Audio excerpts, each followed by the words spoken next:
Hello guys, అందరికీ నమస్తే. Welcome back to our channel కన్నా క్రియేటివ్ వరల్డ్.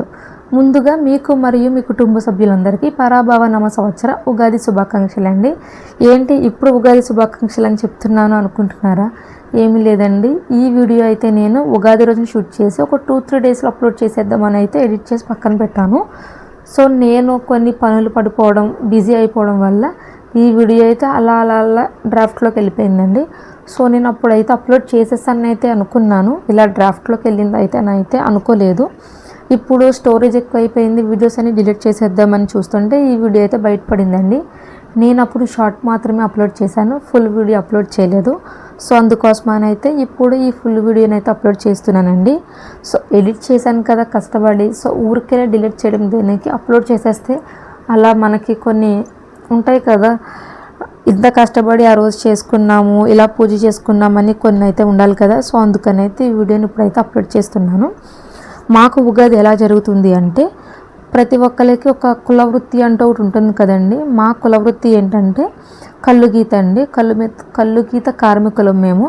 సో మా నాన్నగారు అయితే మా చిన్నప్పుడు కళ్ళు గీసేవారు. తర్వాత ఆయన హెల్త్ రీత్యా ఇంకా డే బై డే కొన్ని అయితే అలా అవాయిడ్ చేశాము. సో ఇప్పుడైతే అదే వ్యాపారం చేసే వస్తువు అయితే ఉంటుంది కదా, ఆయుధం, దాంతో అయితే దింపు అయితే తీస్తారు. మేము ఆ ఆయుధానికి అయితే ప్రతి ఉగాదికి అయితే ఆయుధ పూజ అయితే చేస్తామండి. సో అందుకోసం ఆ ఆయుధాన్ని అయితే తీసుకొచ్చి పూజ దగ్గర పెట్టాము. కనిపిస్తుంది కదా మీకు, దాన్నే కళ్ళు గీసే ఆయుధం అండి. దాన్ని వచ్చేసి మోకు అంటారు. మేము పూజ చేసేటప్పుడు దేవుడి కోసం అయితే కొంచెం అన్నం, పప్పు, ములగాకు, పొంగు బూరెలు, బెల్లం ఇవన్నీ అయితే దేవుడికి నైవేద్యం కింద పెడతామండి.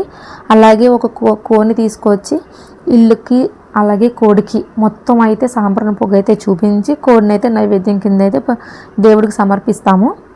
వీడియో లాస్ట్ వరకు చూస్తే ఆ కోడిని మేము ఎలా కోస్తాం ఇవన్నీ అయితే ఉంటాయండి. కొన్నిసార్లు అయితే బయట నుంచి వచ్చి కోస్తారు.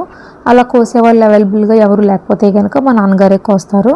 మా పాప చూసారు అసలు దేవుడికి ఎంత బాగా దండం పెట్టుకుంటుంది అంటే అసలు చెప్పక్కర్లేదు మనం ఏమని. ఆవిడే సాంబార్ని వేయడం మనం చూసేసి ఆమె సాంబార్ని వేసేస్తుంది, దేవుడికి ధూపం చూపించేస్తుంది, దండం పెట్టేసుకుంటుంది. అలాగే దేవుడి దగ్గరకు వచ్చిన నైవేద్యాన్ని కూడా తీసుకుని తినేస్తుంది. మంచిగా అయితే ఫెస్టివల్స్ని అయితే ఎంజాయ్ చేస్తుందండి. సో మా పాప విషయంలో అయితే మాకు ఎటువంటి భయం లేదు. దేవుడికి దగ్గర ఎలా ఉండాలని అయితే మేము ఏం చెప్పక్కర్లేదు, ఇంకా ఆమె మాకు చెప్తుందేమో. తర్వాత అమ్మ, నాన్న, అలాగే నానమ్మ, అక్క వాళ్ళ పాప, మేము అందరం కూడా దేవుడికైతే దీపం చూపించేసి మంచిగా అయితే దేవుడిని అయితే దండం పెట్టేసుకున్నామండి దేవుడికి. ఆ తర్వాత నాన్నగారు అయితే కోడికి అయితే నైవేద్యం కోసం అయితే అన్నీ ప్రిపేర్ చేసేసుకుంటున్నారు. అక్కడ దేవుడి దగ్గరికి ఎలా వస్తుంటే మా పాపే చెప్పేస్తుంది వచ్చిన వాళ్ళందరికీ ఇలా వేయాలి, అలా దండం పెట్టుకోవాలని ఆమె మమ్మల్ని గైడ్ చేస్తుంది. అంత పెద్దదైపోతుంది అసలు. అలాగే నైవేద్యం అన్నీ పెట్టేసుకున్న తర్వాత మంచిగా అయితే కోడిని కోసేస్తారు. ఆ తర్వాత కోడిని కూడా వండుకుని అయితే మంచిగా ఎంజాయ్ చేస్తామండి. మా ఉగాది అయితే ఇలా కంప్లీట్ అవుతుందండి. ప్రతి సంవత్సరం దేవుడికి నైవేద్యం పెట్టుకొని ఇంట్లో మంచి సందడిగా అయితే మాకు ఉగాది అయితే కంప్లీట్ అవుతుంది. మీ ఇంట్లో ఎలా జరుగుతుందని అయితే కామెంట్ చేయండి. మా ఉగాది అయితే ఇలా సక్సెస్ఫుల్గా అయితే కంప్లీట్ అయ్యిందండి. సో ఇలాంటి మరిన్ని ఇంట్రెస్టింగ్ వీడియోస్ కోసం అయితే నా ఛానల్ని లైక్ చేయండి, షేర్ చేయండి, సబ్స్క్రైబ్ చేయండి. ఇలా కోడిని కట్ చేస్తున్న వీడియో పెట్టామని అయితే అనుకోకండి, చాలామందికి తెలియదు కదా.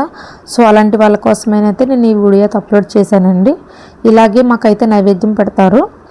ఆ బ్లడ్ తీసుకెళ్ళి అన్ని గుమ్మాలకి కూడా దండం పెట్టేసి దేవుడి దగ్గర కూడా చూపిస్తారండి. సో మా ఉగాదిలో అయితే ఇది మ్యాండేటరీగా జరుగుతుంది.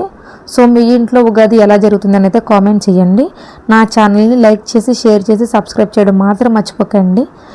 Thank you for watching. అందరికీ హ్యాపీ ఉగాది.